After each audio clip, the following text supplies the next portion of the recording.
This is a test of the emergency broadcast system. This is only a test.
All stations, all call signs. This is Wrecker Actual, over. Stand by for transmission. Prepare to copy. This is American Vindicta.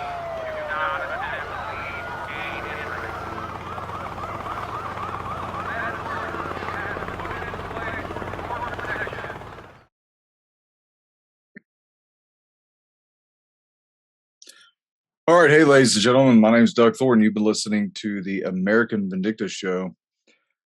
We are going to go over some headlines in the news for today. There's a lot going on, of course, this week. We have Davos happening, and we have the World Economic Forum. We also have WHO, who attempted to gain sovereignty over the United States. From what I was told, at least 12 of the 13 amendments or articles that they were trying to do all failed. So, yay. You know, it's a little bit of a win, but they'll try it again, I'm sure.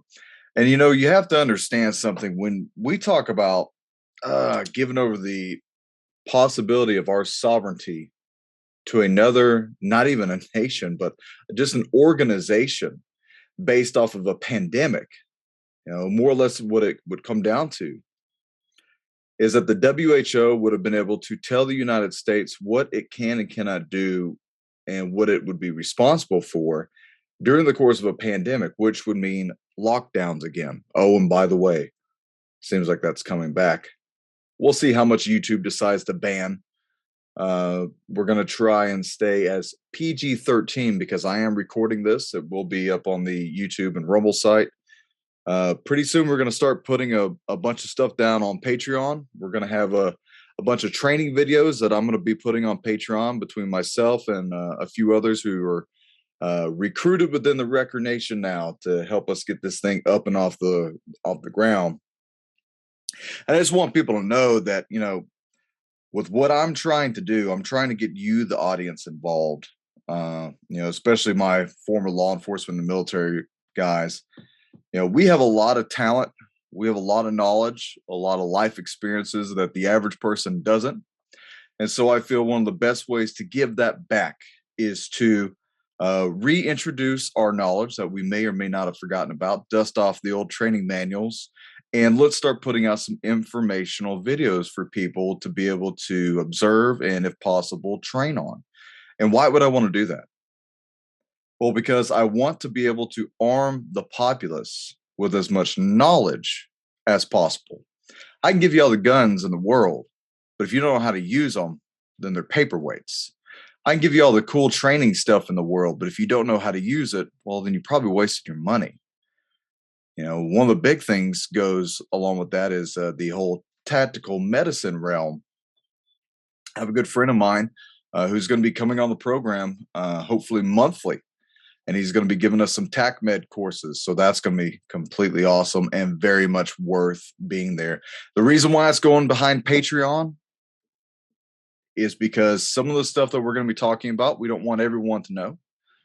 We don't want everyone and their mother to be able to get a hold of some of this information. We're not going to be going over anything classified or for official use only. We don't do that on this channel. If you want to see stupid stuff like that, go look at someone else's. But we need to be able to put out accurate information that you as a viewer can always go back and review. It can't be stolen by anybody and used on someone else's channel, which does happen quite a bit. So because of that, we're putting it behind the paid firewall, which is the Patreon.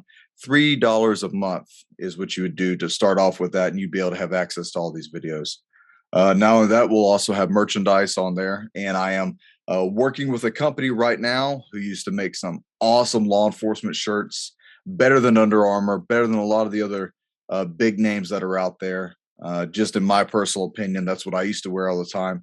And we are working with them right now to get at least 100 shirts out. And, you know, I'm not going cheap. A lot of this stuff is very expensive.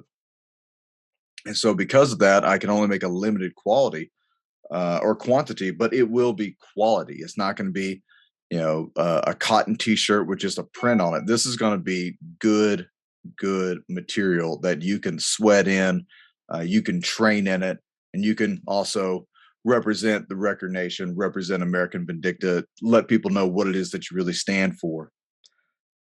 All right. That all said, let's get into some news. So just to start things off, we're not done with Ukraine. And our politicians are not done with Ukraine. Now, what I'm going to play for you here is Mike Mullen, and he's going to tell us what he thinks about Russia and nuclear weapons. I think we need to understand that the deep state and all their little minions, they're not done with Russia. They're not done with Vladimir Putin. They want to keep poking that bear until eventually he strikes back. And I think what we see right now is just the calm before the storm if these people have their way. Pray that it doesn't happen. I pray that God disarms all this before any of it can take place. I don't want nuclear winter for me and my children, and neither do you. Problem is, a lot of these idiots within politics, they know not what they do. They know not what they say. A lot of them are paper tigers, like Lindsey Graham and others. They like to look tough and mean, and they like to sound hardcore. 99% of these guys never served their country. You know, and I still don't view politics as really serving your country to that same level. I don't think it should be on the same level. And for these people to be pushing any narrative that puts our young men and women, our war fighters, in harm's way unnecessarily, I have words for it that I can't use, but all I can tell you is that plenty of us veterans that were out there within the Iraq-Afghanistan wars, we remember what it felt like at times to be forgotten and to be dealing with your own personal demons from your term in the military and from your service overseas. And what this new generation of kids and professional men and women that are in the military right now, what they're going to face if we go to war with Russia, is nothing compared to what we did in Iraq and Afghanistan. You just cannot compare it. I would strongly recommend that people pay attention to what's happening in Ukraine. Look at the battles that are going on that are being, for whatever reason, put on YouTube. I think YouTube just took down like 7,000 videos or channels dedicated to the war in Ukraine. And look at the damage. Look at the type of wars that are happening. Like currently, right now, there is street to street fighting, like what was happening in Mariupol. However, in certain areas within the Donbass region, now it's turned into a artillery war, lobbing artillery shells and mortar rounds at each other and sporadic small arms fire. That's a warfare that's hard to fight because you don't exactly know what the rounds are impacting around. If you're shooting off into the woods at another force, okay, that is what it is. But when you're lobbing these munitions into a city or into a populated area filled with civilians, well, typically by that point in time, you're going to kill a civilian before you will the enemy. So, and that's sad to see. Nobody wants to see that, but it's happening right now, and it's being forgotten already. I would honestly say that's being forgotten. Our Congress hadn't forgot about it. The Senate hadn't forgot about it. Neither is the president, because they just sent $40 billion with a B, billion dollars to Ukraine, but they will not pull out $40 billion to help out starving families in America. Or they almost didn't even pass the bill actually for the baby formula, which that's interesting within itself, right? I think it was 196 Republicans voted against this bill. So what that tells me is there's something in that bill, not just baby formula, right? I wonder what it could be. I wonder if it has anything to do with the border. Most likely it does. The border is wide open. The border is out of control. It was out of control years ago when I was there working on the border. And like many of the people that work for Border Patrol and Customs, oh, God, it's a war zone. It's an absolute war zone at times. And it's a huge humanitarian crisis, consistent humanitarian crisis mission.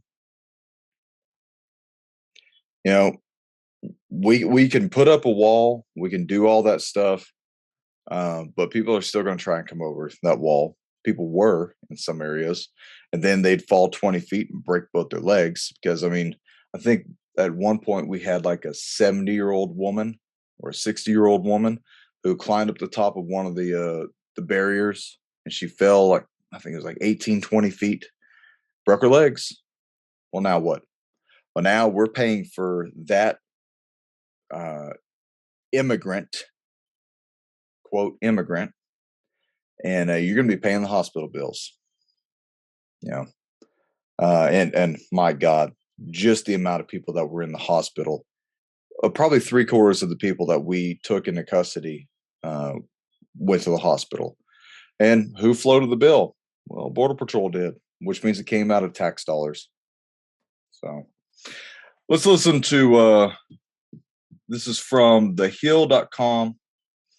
Let me see. Mullen says U.S. should consider the possibility of Russia using a nuclear weapon. And this article is wrote by Olifamon Ocean, whatever. Former Joint Chiefs of Staff Chairman Mike Mullen said on Sunday that the United States officials should consider the possibility of Russia using a nuclear weapon amid its ongoing invasion of Ukraine.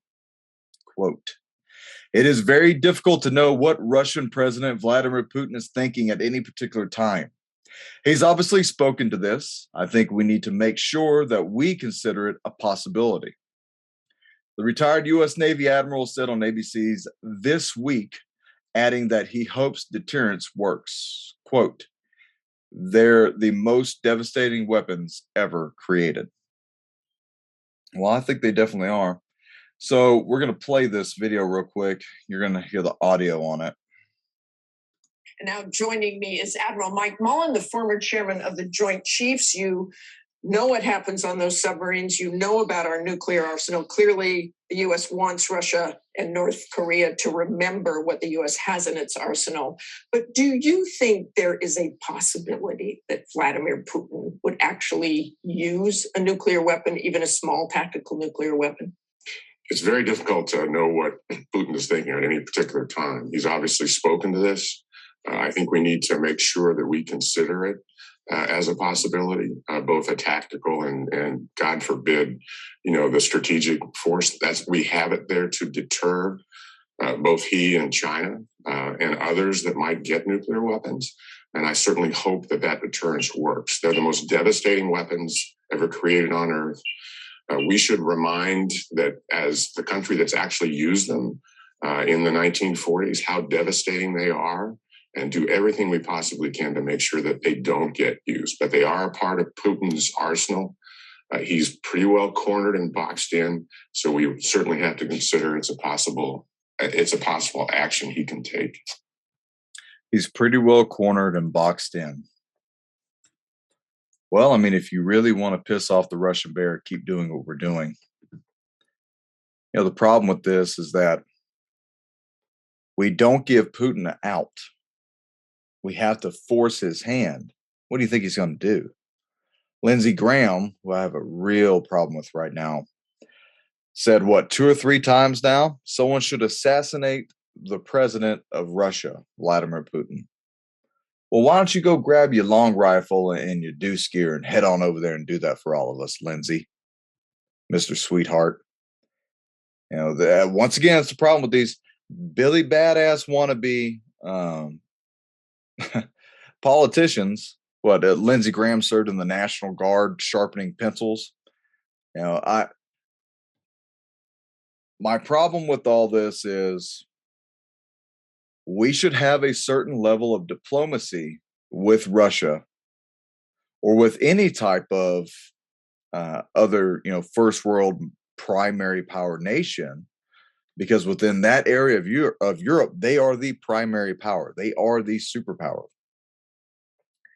And we should consider it because anything that we do to that nation affects all the European nations around there.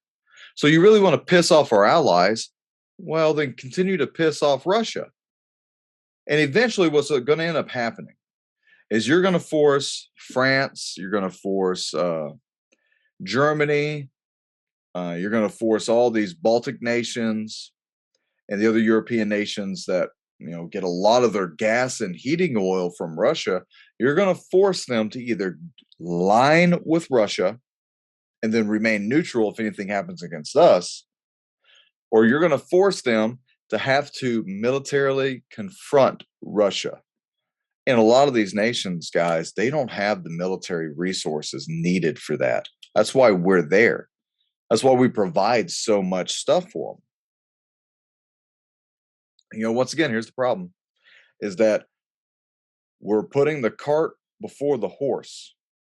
We're telling Russia what it is that we expect them to do through threats from 3,000 miles away. And then at the same time, we're saying, we may or may not work with you on oil. And then we attack their economy. Then we attack their oil reserve. Then we attack Ukraine, more or less, by sending over millions of dollars, billions, let's just say billions of dollars of equipment. And we know there's manpower there in Ukraine. We know it. How many Americans are over there fighting in Ukraine right now? I don't care if you go over there or not. Doesn't bother me at all. I personally would not go over there. Sorry, Ukraine, but I don't expect you to come over here if Russia started to attack us. So, I think there's a lot of misinformation going on between the Russia invading Ukraine and Ukraine attacking part of its own country within the Donbass region that needs to be exposed and talked about. Not only that, but what about the Azov Battalion? Are we not going to discuss the Azov Battalion in Congress? Are we not going to bring it up? Is President Biden not going to discuss the fact that you are supporting neo-Nazis? You know, you're giving us the choice of, hey, you can support neo-Nazis, or you can support Russia, or you can just mind your own damn business and let these people solve their own problems. Now, we're going to put our foot in our mouth. And if Putin really wants to, he could then jam that foot down our throat and we're going to cough on it and die. And I say that because if these people really wanted to reach out and touch us, if Vladimir Putin really wanted to reach out and touch us, the man's not going to do it with hypersonic missiles. He's going to do it with a grid down. He's going to do it with a grid down. Mutually assured destruction comes with anything flying through the sky. But if you use proxies, if you pay proxies in different nations, to include other threat actor nations like, you know, Pakistan or Iran or North Korea, China, if you pay those proxies to hit us with enough direct denial of service attacks at one time, you can overwhelm the system. The system that gets overwhelmed is the SCADA system. If you don't know what SCADA is, SCADA, SCADA system, that is a system that's been around since the 1980s. It tells all the little bitty computers what valves to open and close. 1 and 0. 1 is open, 0 is closed. So these aging computers, these aging technologies that we really have not revamped too many things for and are consistently failing. If anything, we haven't revamped it. We haven't made a new system. We're just putting duct tape on it. We're going to get attacked eventually by a grid down, and we're not going to have a remedy for it. The problem is, once again, you overwhelm the system, Cloward and Piven. You overwhelm the system. Something is going to breach its way through there. There's going to be a soft spot that will be found through cyber warfare. We can't protect everything at one time. And our infrastructure has to be protected at all times. But if you can't get into the infrastructure, then they'll get into the banks. And then they'll get into the phones. Shut down phone service. Shut down banking. They can just do something as simple as getting into Walmart, into their their mainframe or whatever, finding a back hole, and they're going to supplant a virus, and then it'll be a zero-sum game.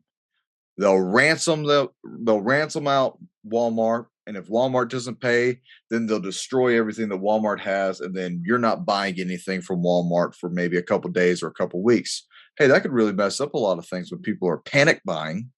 Could you imagine 2020 when people were panic buying for toilet paper, and then all of a sudden you can't even use your card, you can't even pay anything with cash? People start fist fighting. People start leaving with all this stuff in them. You know, just carts full of produce and toilet paper and whatever else it is that they have. Oh yeah, it can be a problem. It can be a problem real fast.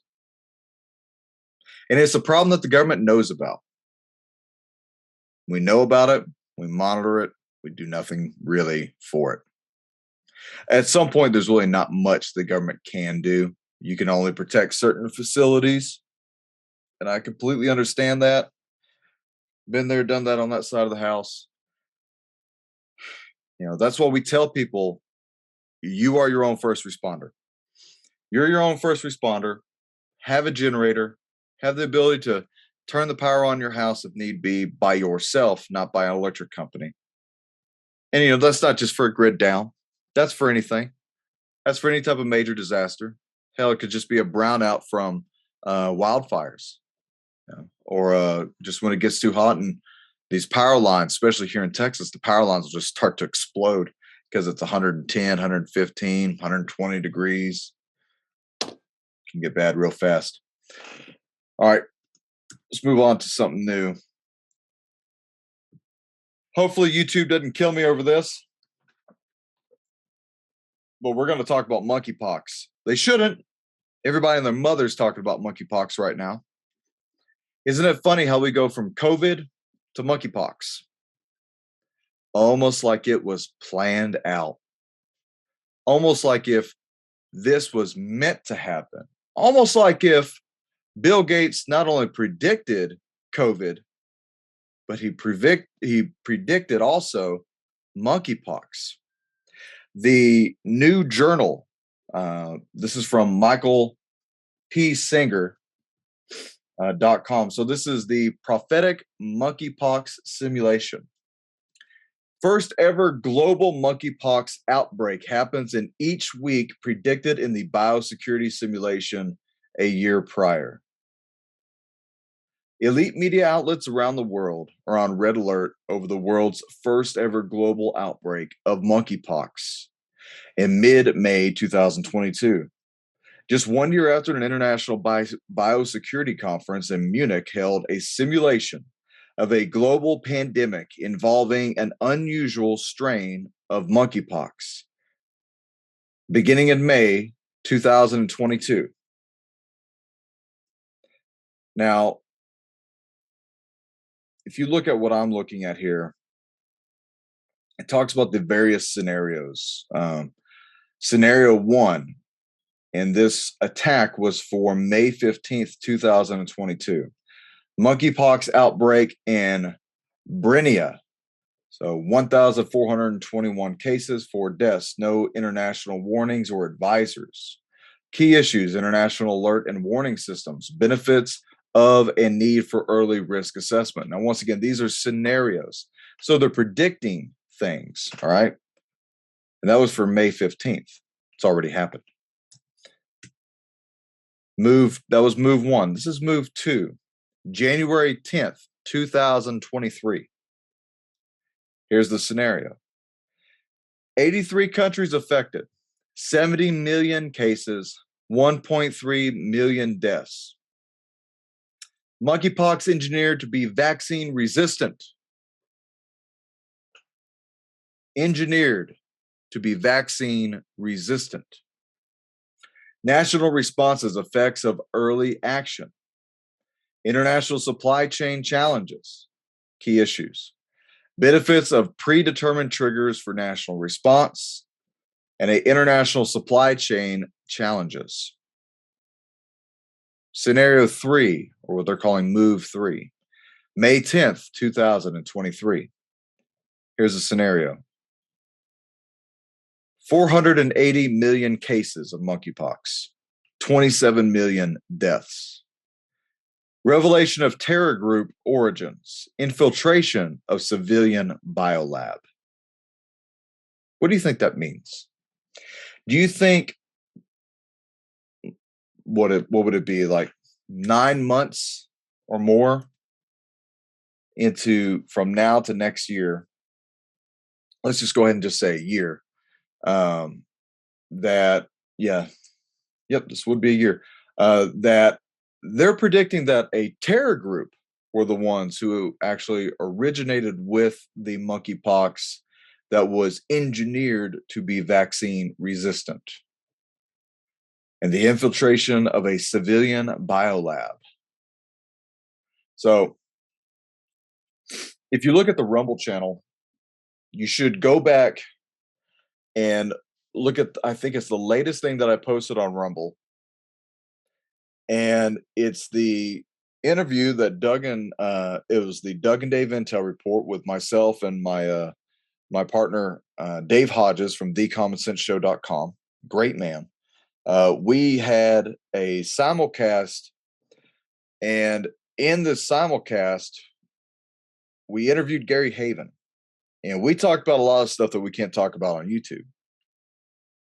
However, we did talk about the possibility of a domestic terror group within one of these universities or colleges that plays around with some of these horrifically deadly diseases and then gaining the ability to get into these level 4 labs and then to walk out with something. And from there, it gets sold. Just like any other good weapon, goes to the black market, gets sold immediately to the highest bidder or the first one to produce the money. And then you don't know what happens until it's released. That's scary stuff to think about. Here's the key issues for this scenario, scenario 3. Biosecurity and governance of dual-use bioscience research. Biosecurity and governance of dual-use bioscience research. I really wish I knew exactly what they were talking about. If you do know what they're talking about, please put it on the comment section below. Let's get a good discussion going on about this. All right, here's scenario 4. This is what they're calling their round table. So this is for December 1st, 2023. So they're already predicting that monkeypox is going to be something that'll be around for well over a year. Here's a scenario. 3.28 cases, 271 million deaths. Oh, excuse me. 3.2 billion cases of monkeypox. 271 million deaths. So almost half the world would be infected by monkeypox. Global differences and national responses contribute to significantly variable outcomes. Let me give you my thought on that. Global differences in national responses. So that means how each nation is going to respond to a very severe pandemic with a high mortality rate. You're probably going to see the lockdowns come back. In fact, if anything, we're about to read it. You're probably going to see the lockdowns come back. You're probably going to see the camps really get flung into motion. Whatever happened with COVID, all the camps, all the lockdowns, that was a precursor. It was a beta test for what happens next. Is monkeypox the real next epidemic? Or is monkeypox a smokescreen, a fatal, lethal smokescreen for what's coming behind the stage curtain? Here's the key issues that they noted. International financing for pandemic preparedness. Measures to strengthen national pandemic preparedness capacity. So what all does that mean exactly? Well, more or less what that's going to mean is when you saw the lockdowns happening in Australia and Canada, you saw the camps going up in Australia and New Zealand, parts of Europe. That is most likely going to happen here in the States. Biden's already telling people and warning people that we need to take it very seriously. The CDC is already warning doctors across the country that monkeypox needs to be taken severely seriously. We'll see, folks. Monkeypox was first identified in 1958, but there's never been a global monkeypox outbreak outside of Africa until now. In the next week of the exact month predicted by the biosecurity folks in their pandemic simulation, take these guys to Vegas, I guess, and bet on them. Here, let's see. Breaking. The first confirmed case of monkeypox in the United States this year, just confirmed in a Boston individual who recently traveled to Canada. Officials said a concern rises over the spread of the infectious virus in multiple countries, now the United States. Massachusetts public health officials confirm case of monkeypox. The confirmed case poses no risk to the general public. Well, don't go back and read where they're predicting that by December 1st, 2023, there'll be 3.2 billion cases.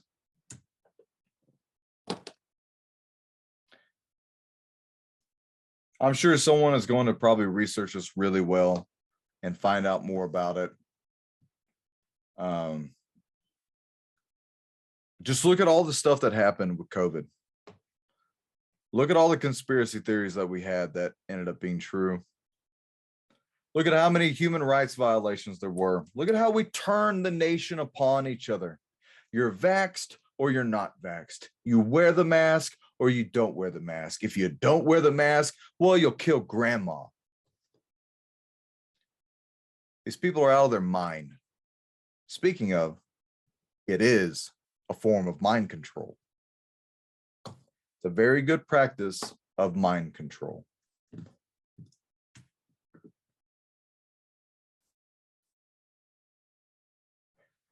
WHO convenes emergency meeting as UK cases double. It comes as the WHO convenes a meeting of monkeypox experts to discuss the worldwide outbreak.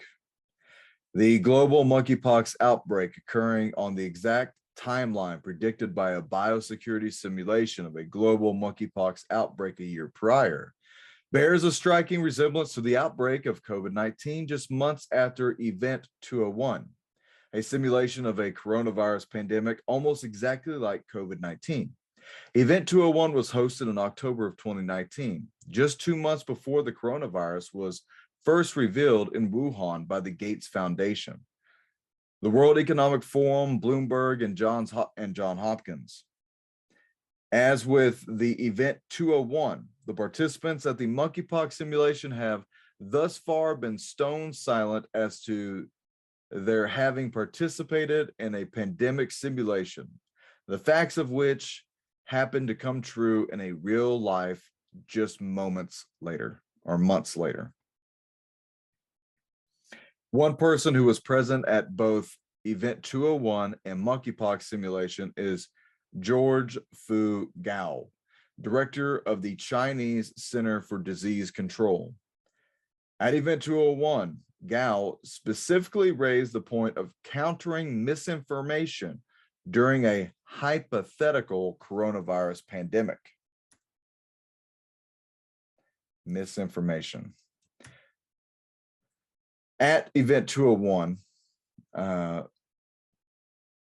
Gao was talking about this stuff right next to these people on this article's very own Avril Haines, director of the National Intelligence, technically the highest level intelligence official in the United States. So, you know, these people were already there talking about this stuff, planning it out. And then when it started to happen, nobody said anything. Real cool, interesting little story for you. In 2019, my old unit was tasked with being on the border. We were in a, I'm not going to talk about where, but we're in a certain area of the border, and we were tasked with helping out the immigration courts. And this was late 2019, so it started probably, I think, like the summer of 2019, and it flowed into 2020, into the beginning year of 2020. And many of us who were rotating in and out of this deployment were getting sick. And I mean, getting really sick. I think I was sick for like 2.5 weeks coming back from the border. And you get all different types of people coming from the border with all different types of illnesses because they don't have the same type of medical facilities or medicine as we do here in the United States. And it's sad to see it. It really is. And so a lot of our guys were getting sick and coming back, you know, spreading this stuff, I guess you could say, all around the country because we're stationed all around the country. I wonder if we were some of the first people to come in contact with COVID-19. Makes me wonder because we're right there on the border. I mean, we're mixing it up with people all day long. So it's a little bit of food for thought. Here, let's get into another article real quick. Strengthening global systems to prevent and respond to a high consequence biological threats. Great. All right, so this is from nti.org.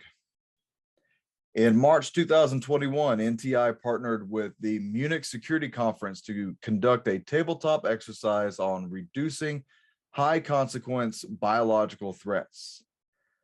The exercise examined gaps in national and international biosecurity and pandemic preparedness architectures, exploring opportunities to improve prevention and response capabilities for high consequence biological events. Participants included 19 senior leaders and experts from across Africa, the Americas, Asia, and Europe with decades of combined experience in public health, biotechnology industry, international security, and philanthropy. The exercise summary. This was developed in consultation with technical and policy experts. The fictional exercise scenario portrayed a deadly global pandemic involving an unusual strain of monkeypox. Now, this virus that first emerged in the fictional nation of Britannia, so this is the same stuff that we were just talking about in the other article, and spread globally over 18 months. So that's the timeline, 18 months. Ultimately, the exercise scenario revealed that the initial outbreak was caused by a terrorist attack using a pathogen engineered in a laboratory with inadequate biosafety and biosecurity provisions and weak oversight. By the end of the exercise, the fictional pandemic resulted in more than 3 billion cases and 270 million fatalities worldwide. Bill Gates also talked about a terrorist organization getting hold of monkeypox or smallpox and attacking a population with it. You see any correlation yet? Does it seem like they have to tell you what they're going to do before they do it? Not trying to be conspiratorial, just reading you what's on here. I think we need to understand that this is deadly serious. Which means, of course, lockdowns are coming back. Schools are going to be locked back down again. So will churches, I'm sure, and amusement parks and malls.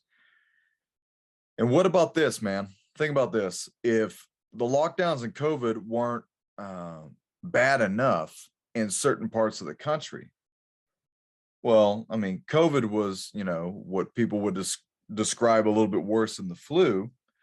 Imagine when it's monkeypox and people are breaking out all over and it's disgusting and it's nasty and they're bleeding from their eyes. Yeah, then you won't go outside. Then you'll obey what the government tells you. Then you'll fall in line. Then you'll take your shots. Then you'll get your mark of the beast in your hand.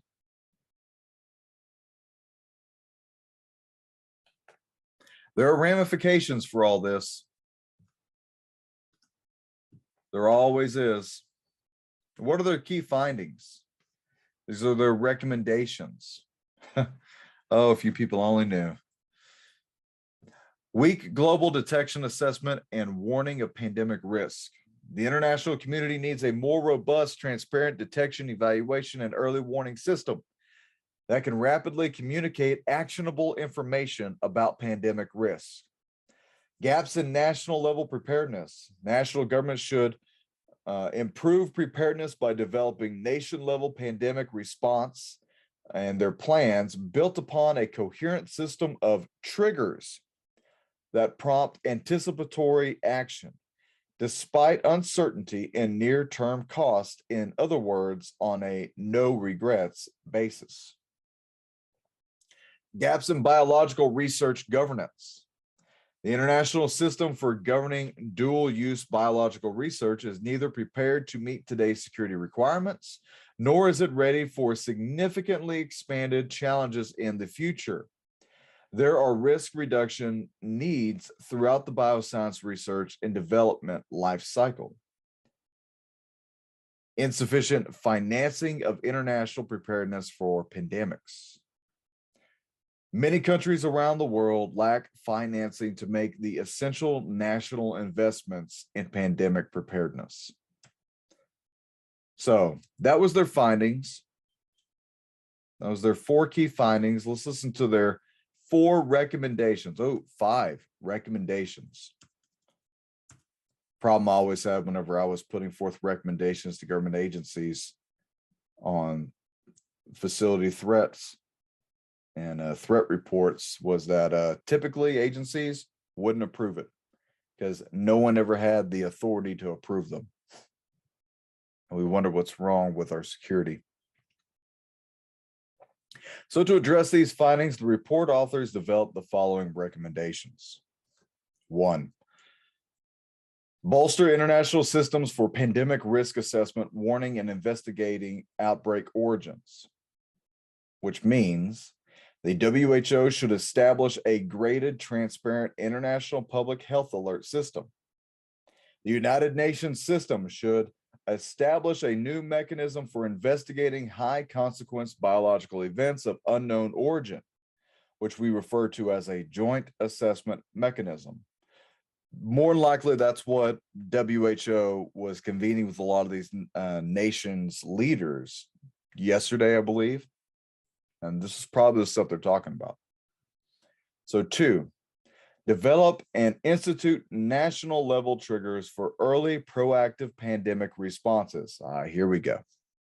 National governments must, not shall, not should, not recommended, must adopt a no regrets, quotation, no regrets approach to pandemic response, taking anticipatory action as opposed to reacting to mounting case counts and fatalities, which are lagging indicators. Also, to facilitate anticipatory action on a no regrets basis, national governments should develop national level plans that define and incorporate triggers for responding to high consequence biological events. So triggers, that's pretty simple. That means, if we get more than 5 or 10 of these cases within a region, then you deploy assets and you start with your policies for how you would respond to that. All right, so that's the trigger events, something that the government talks about quite a bit. What I want to know is this no regrets. What in the hell are no regrets? No regrets approach to pandemic response, taking anticipatory action, words are hard, as opposed to reacting to mounting counts and fatalities, which are lagging in indicators. I think what that means is the moment you have so many trigger events reach the standard that would then alert the system, hey, things have been triggered. We've had, 20 cases reported within the last 48 hours. Time to start locking down. That's probably what no regrets means. No regrets means I don't regret whenever you can't go to the hospital to see your loved ones who are dying. Means I can't regret whenever you can't go and have a child in that hospital. Well, because we're a no regrets policy right now, you can't even have birth here. Or what about when you don't have any regrets for whenever we're locking down the hospice or the nursing homes and those people can't get aid? No regrets whenever I lock down your suburb and you can't leave it because you've had 5 outbreaks and our threshold is 5. What does no regrets mean? How far will law enforcement take it this time?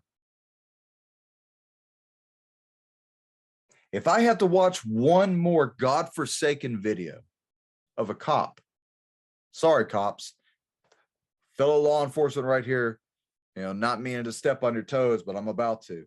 If I have to watch one more video of some idiot yelling at somebody because they don't have their mask on, because they're, closer than 6 feet from each other, or heaven forbid, me and my child decided to go play outside. It's a disgrace. You tarnish the badge, and then you get that good old, you're a jackbooted thug, neo-Nazi, stormtrooper, SS acting comment. Is that what you want? Is that how we're supposed to police? Are we supposed to follow the law, enforce the law, prosecute the bad guy, or are we supposed to put our boots upon the necks of the civilians that are being told what to do by politicians for things that aren't law? Which one of these is tyrannical? Which one of these is not like the other?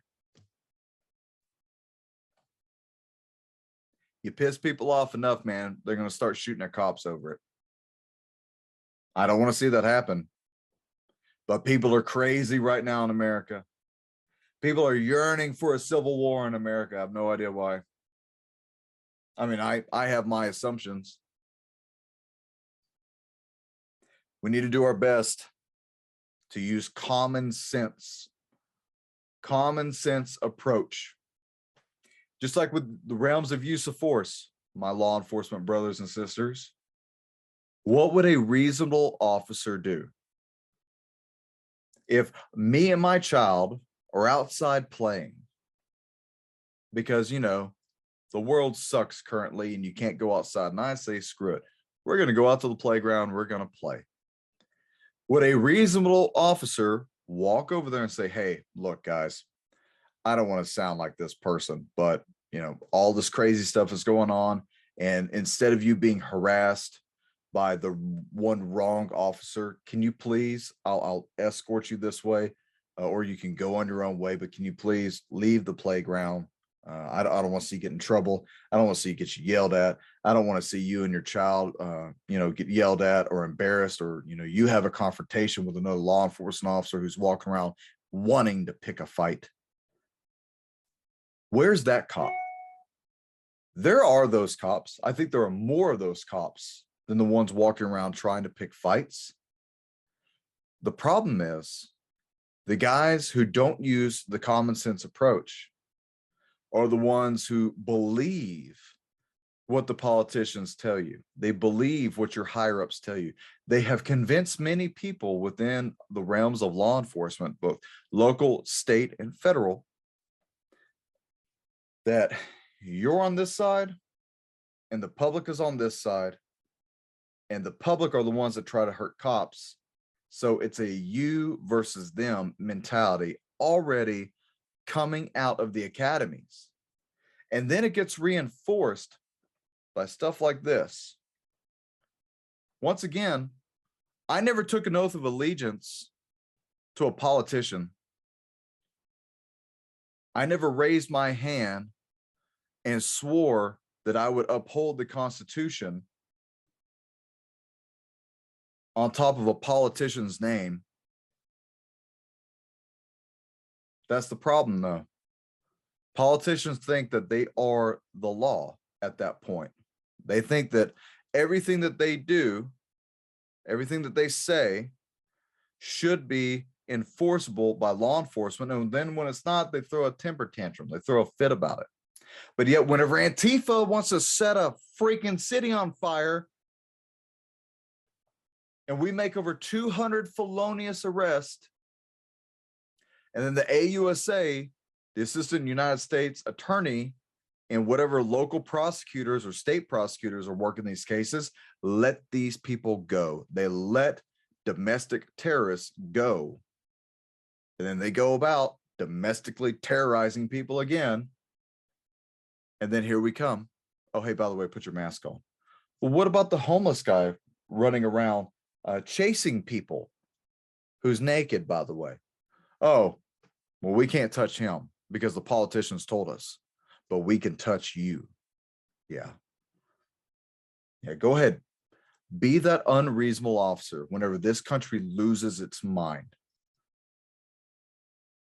I know too many guys that I used to work with that are, I mean, just brilliant officers. They understand the Constitution. They understand this madness that's happening.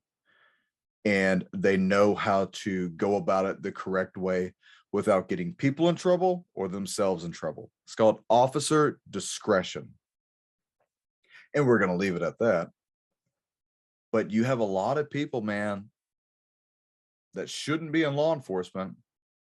And I know some of them.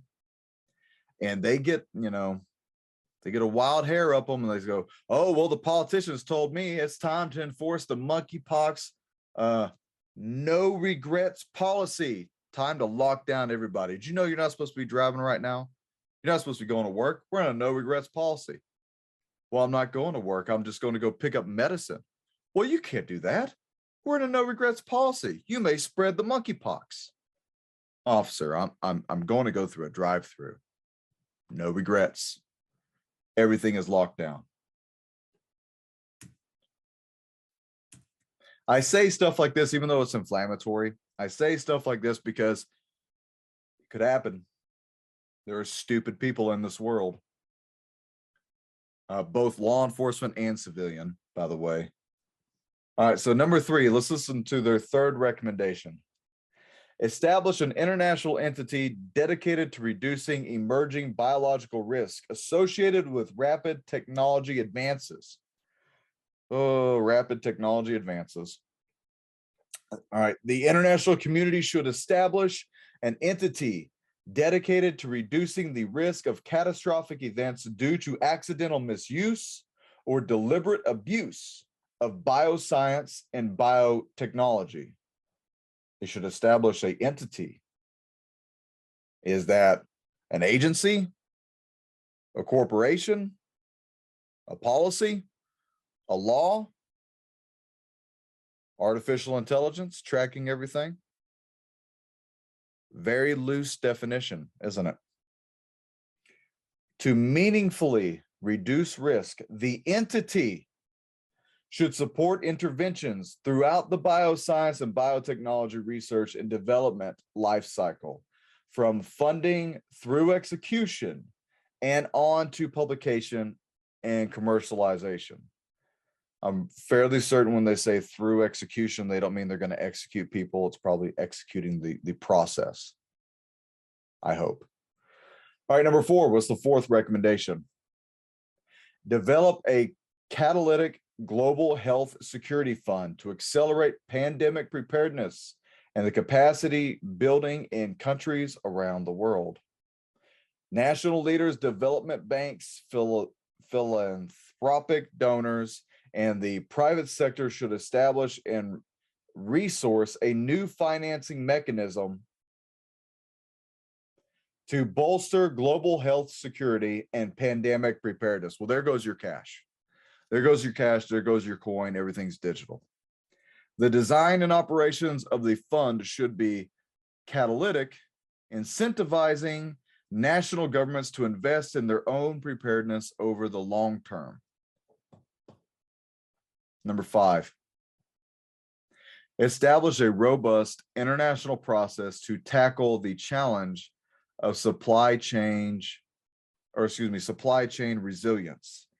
The United Nations Secretary General should convene a high-level panel to develop recommendations for critical measures to bolster global supply chain resilience for medical and public health supplies. Man, I really don't like the way this sounds. Feel free to comment on everything I just said. Do you agree with the recommendations? Do you agree with their initial assessment of what is happening with monkeypox? I don't think I do. Oh, I'm not going to go over that. That's going to get me banned from YouTube. Sorry, China. Let me see. All right. FDA approves new intravenous monkeypox drug treatment from Pfizer, linked to SIGA Technologies, SIGA Technologies. This is from the Gateway Pundit. Pfizer is apparently at it again, conveniently hitting another grand slam with another perfectly timed drug release for the latest viral outbreak sweeping the West, monkeypox. After hitting it out of the park with their experimental mRNA COVID vaccine, typically what would be considered a once-in-a-lifetime development that's cashing the company out to a tune of $1,000 per second. It seems that a long stretch that Pfizer would be involved in the cure for the new outbreak, but hey, they apparently pulled it off. There's actually a video of Bill Gates talking about how financially, how much money there is to be made in vaccines. Vaccines are the quickest way, and I think the most assuredest way in the world right now to make billions of dollars. You know, I just really, I really hope and I pray that the people that are involved in these processes, that they get hit with a spiritual smack in the face by God, and they get that warning in their spirit and that conviction that if they're doing something wrong, to stop it or to at least expose it. We deserve to know the truth. But most of us can't handle the truth.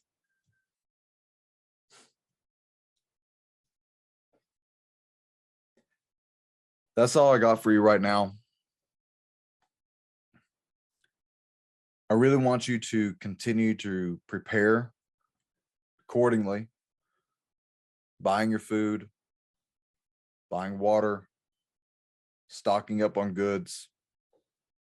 Make sure you have some sort of cash, gold or silver on hand. Keep your gas tanks filled. That's getting really expensive. And just, otherwise stay very cautious and stay kept up on the news. Make sure you're still exercising regularly. That's probably one of the most important ways to fight off any type of infectious disease. And, don't believe everything that you read. Do your own research on a lot of this stuff. But just be prepared. It's coming back.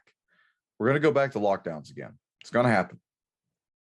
It's going to happen probably before the midterms. And you know how that's going to go. All right, ladies and gentlemen.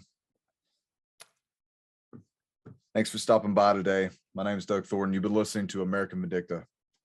I'm out of here.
All stations, all call signs. Prepare for transmission. This is Wrecker Actual. Dearly beloved, avenge not yourselves, but rather give place unto wrath.